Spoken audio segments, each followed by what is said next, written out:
Immerse yourself in the profound insights offered by Father Chuck Belmonte as he delves into daily reflections on various gospel passages from the Bible. January 5th, Sunday. Today's readings show us clearly the truth that Christ is the Savior of the world.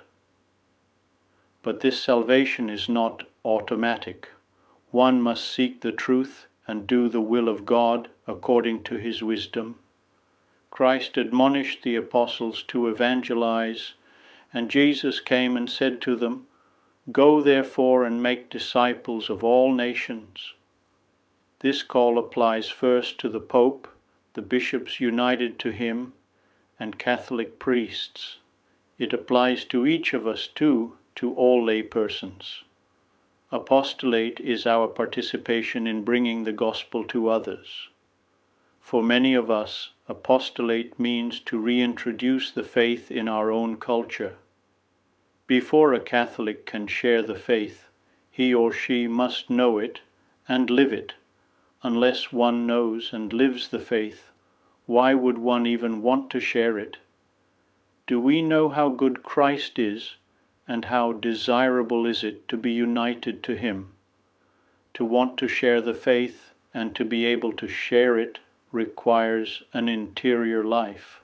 This means having a life of prayer. A life of prayer is a regular encounter and conversation between you and God. Prayer means talking to God. Prayer means listening to what God has to say to you. God speaks through the sacred scriptures, the doctrines of the faith, the moral law, the inspirations he sends you in prayer, and the circumstances of your life. For example, if you just had a baby, isn't God telling you many things by that very fact? Apostolate is primarily done by the testimony of your life. As St. Francis said, preach the gospel at all times. If necessary, use words. This means that the witness of living the faith comes first. St. John Paul II encouraged all, "How are you to be recognized as true disciples of Christ? By the fact that you have love for one another, as he did with us, a love that is freely given, infinitely patient, and denied to no one." One should also be prepared to explain or defend the faith with words.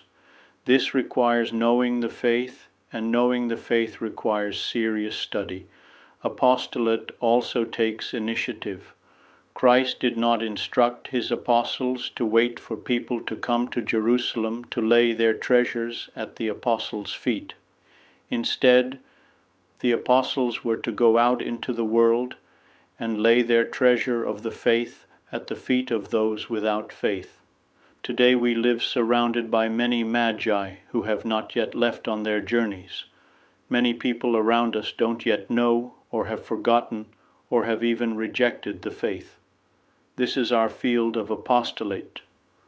That person might be one's spouse, child, parent, or sibling, friend, or co-worker.